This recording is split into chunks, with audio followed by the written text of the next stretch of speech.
दोस्तों, आज की कहानी है ननद रानी। तुम तो घर की एक कमाऊ मुर्गी है।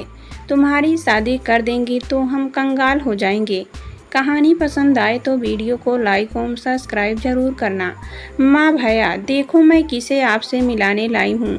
आरती ने कमरे में घुसते ही खुशी से अपने परिवार के लोगों को पुकारा। अरे कौन है भाई जो इतनी खुश नजर आ रही है? मेरी बहना।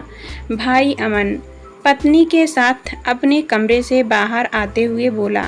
अब तक माँ भी ड्राइंग रूम में आ चुकी थी। माँ, ये हैं मेजर वीर प्रताप सिंह जी। इनकी पूना में पोस्टिंग है। आरती ने चहकते हुए अपने साथ आए एक लंबे कद के आकर्षक पर्सनैलिटी वाले व्यक्ति से सबका परिचय कराया।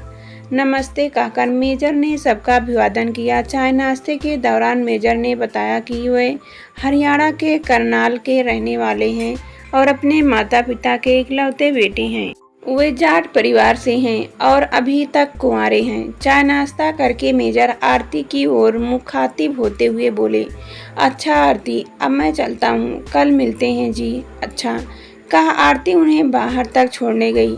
2-4 दिनों में तुम्हें अपने माता पिता से मिलवाने की कोशिश करता हूँ, मेजर ने अपनी कार में बैठते हुए कहा। जब आरती अंदर आई तो माँ, भाई और भाभी सभी को अपनी ओर गुस्से से देखते हुए पाया।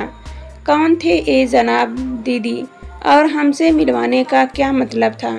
भाभी व्यंग्यात्मक स्वर में बोली। माँ, ये सेना में अधिकारी हैं, उम्र में मुझसे 10 साल बड़े हैं, इसलिए आपसे मिलवाने लाई हूँ। एक सांस में सारी बात कहकर आरती अपने कमरे में चली गई। यह सुनकर घर के तीनों सदस्यों को जैसे सांप सूंघ गया। सब हैरान से एक दूसरे को देखने लगे। दिमाग खराब हो गया है इस लड़की का। अब इस उम्र में शादी करेगी और वह भी गैर जात के लड़के से। हमारी तो बिरादरी में नाक ही कट जाएगी। माँ अपना सिर पकड़कर बोली। बाहर आने दो, मैं बात करता हूँ इससे। भाई अमन बोला। ननद रानी का तो दिमाग ही फिर गया है। शादी वह भी इतनी बड़ी उम्र के इंसान से। भाभी धारड़ी भला कहाँ चुप रहने वाली थी। भाभी, क्या बुरा कर रही हूँ मैं? इस संसार में सभी तो शादी करते हैं, आप भी तो शादी करके ही इस घर में आई हैं। फिर उम्र से क्या फर्क पड़ता है? मेरी उम्र भी कौन सी कम है। कमरे से बाहर आते हुए आरती बोली। अच्छी भली तो चल रही है मेरी जिंदगी, क्यों उसमें आग लगा रही हो? एक तो पिछड़ी जात का लड़का और फिर उम्र में भी तुझसे 10 साल बड़ा। न शक्ल न सूरत, तुझे उसमें क्या दिखा जो शादी करने की सोच ली? तेरे आगे कहीं नहीं लगता। वह माँ ने समझाने की कोशिश की। ठीक है ना माँ, सारी जिंदगी तो आप सब के हिसाब से ही चली, अब कुछ अपने मन का भी करने दे, कह आरती नहाने चली गई। उस दिन से घर में जैसे तूफान आ गया। सुबह उससे किसी ने बात नहीं की। वह चुपचाप नाश्ता करके ऑफिस चल दी।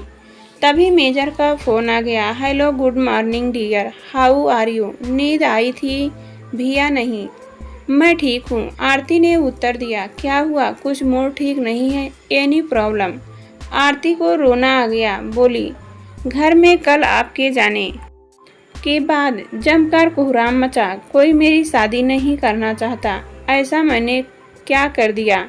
वह रुबासी स्वर में बोली। कोई बात नहीं, तुम उदास न हो, ये सब हम बाद में हल कर लेंगे। कल मम्मी पापा आ रहे हैं अपनी लाडली बहू से मिलने, तुम तैयार रहना, मेजर ने उत्साह से कहा। यह सुन आरती एकदम चौंक कर अपने आंसू पोंछते हुए बोली। कल मैं कैसे कर पाऊंगी सब? तुम्हें करना ही क्या है, बस तैयार होकर कल 11 बजे होटल ताज पहुंच जाना, मैं वहीं मिलूंगा। जी वे सब तो ठीक है, पर मैं बहुत नर्वस फील कर रही हूँ, आरती ने थोड़ा घबराते हुए कहा। अरे इसमें नर्वस होने की क्या बात है? मेरे माता पिता बेहद सीधे हैं। वे कब से अपनी बहू के लिए तरस रहे हैं, बस मैं ही शादी के लिए तैयार नहीं था। उनका बस चले तो आज ही शादी करके तुम्हें घर ले जाएं। ठीक है तो कल मिलते हैं, कहकर मेजर ने फ़ोन काट दिया। शाम को ऑफिस से घर आकर आरती कॉफ़ी का मग लेकर बालकनी में आ खड़ी हुई। उसका मन आज से 6 माह पहले मेजर से हुई पहली मुलाकात पर चला गया था। होश संभालते ही घर की जिम्मेदारियों को निभाते निभाते वह अपने बारे में सोचना भी भूल गई थी। बस माँ, भाई, भाभी, भतीजा ही उसकी दुनिया थे। पर पिछले कुछ दिनों से घर वालों का बर्ताव और कुछ कानों में पड़ी बातों ने उनके मन को बुरी तरह आहत कर दिया था। तभी उसे समझ आया कि घर में सब अपने अपने में मसरूफ़ हैं। सभी को उनके पैसे से मतलब है, न कि उससे। वह तड़प उठी थी जब मौसी ने माँ से उसकी शादी के बारे में बात की थी। तब माँ बोली थी, अरे जीजी, आरती का ब्याह हो गया तो हमारी ज़िंदगी तो नर्क हो जाएगी। अमन की तो नौकरी लगती छूटती रहती है। शादी के बाद ससुराल वाले मायके की मदद तो नहीं करने देंगे ना। माँ की बातें सुनकर आरती के पैरों तले की ज़मीन खिसक गई। एक सप्ताह के गंभीर मंथन के बाद वह किसी नतीजे पर पहुंची। तभी उसे एक दिन ऑफिस जाते समय मेट्रो में अपनी बचपन की सहेली निशा मिल गई। आरती की आप बीती सुनकर निशा गुस्से से भर कर बोली, तू अभी तक उन सबको ढो रही है? अंकल थे तब तू कमाऊ पूत थी, और अंकल के जाने के बाद सबके लिए मात्र सोने के अंडे देने वाली कमाऊ मुर्गी बनकर रह गई है, जिसे तेरे घर वाले शादी कर हलाल नहीं करना चाहते हैं। अब मैं तेरी एक नहीं सुनूंगी, बस तू अभी मेरे साथ चल। कहकर वह उसे अपने एक जान पहचान के मैरिज ब्यूरो ले गई और फिर उसका वहां शादी के लिए रजिस्ट्रेशन करवा दिया। मैरिज ब्यूरो से 1 माह बाद ही आरती के पास फ़ोन आ गया और तब उसकी मेजर सिंह से मुलाकात हुई। वे उसे पहली मुलाकात में ही भाग गए थे, बिना लागल पेट के। उन्होंने आरती को बताया कि वे 42 साल के होकर भी सिर्फ इसलिए कुंवारे हैं कि वे अपनी नौकरी के मसरूफ़ थे। अपनी पोस्टिंग पर उन्हें परिवार को ले जाने की मनाही थी। छुट्टी भी बहुत कम मिलती थी। माता पिता की देखभाल के लिए किसी भी लड़की को ब्याह कर ससुराल में छोड़ना नहीं उन्हें पसंद नहीं था। अब उनकी पोस्टिंग पूना में है और वे परिवार को अपने साथ रख सकते हैं, इसीलिए शादी को तैयार हो गए। आरती के बारे में सब सुनकर उन्होंने कहा, आप जैसी जिम्मेदारी लड़की से कौन शादी करना चाहेगा? आपको अपने घर लाकर मैं और मेरे माता पिता दुख को धन्य समझेंगे। मेजर साहब से होटल में मिलने के बाद आरती ने वहीं से निशा को उनके बारे में बताया तो वह खुशी से बोली, अब देर मत कर, भले ही तुझसे उम्र में 10 साल बड़े हैं, जाति और कल्चर अलग है, पर उससे कोई फर्क नहीं पड़ता। तुम दोनों समझदार हो। तू अपना सब कुछ लुटा कर भी परिवार वालों की सगी नहीं हो सकती। वे सिर्फ अपना मतलब निकाल रहे हैं। शादी करके अपना घर परिवार बसा और अपनी ज़िंदगी जी।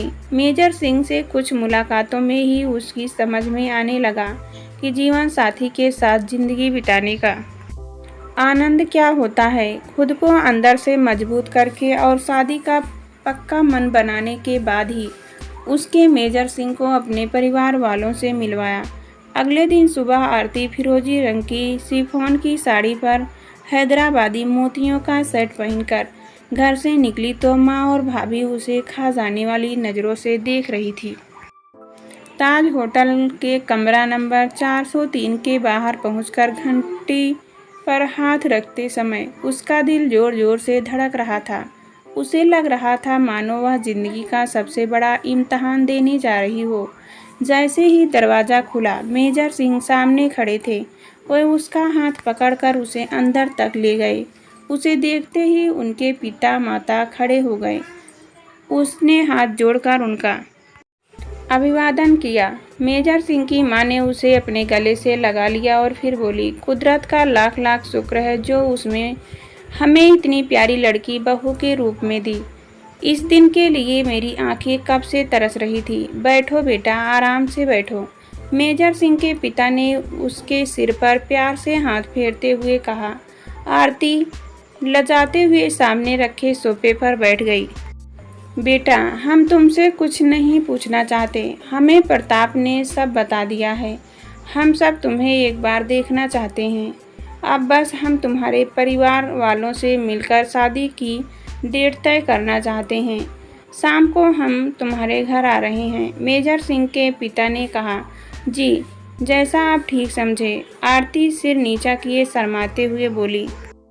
हल्के फुल्के चाय नाश्ते के बाद वह घर आ गई। फ्रेश होकर चाय पीते पीते वह गंभीर स्वर में बोली, माँ, भैया, मेजर साहब के माता पिता शाम को आकर आप दोनों से मिलकर हमारी शादी की तारीख तय करना चाहते हैं। शादी? कैसी शादी? हमें यह शादी मंजूर नहीं और न हम ऐसी किसी शादी में शामिल होंगे। हम ऐसी गैर जात की फीमेल शादी नहीं होने देंगे। भाई अमन तो मानो अपना आपा ही खो बैठा था। पर मैंने तय कर लिया है भैया कि मैं मेजर साहब से ही शादी करूंगी। आरती दृढ़ता से बोली। यह सुनकर अमन भी तेज आवाज में बोला, मैं बरसों से पापा की बनी बनाई इज्जत को मिट्टी में नहीं मिलने दूंगा।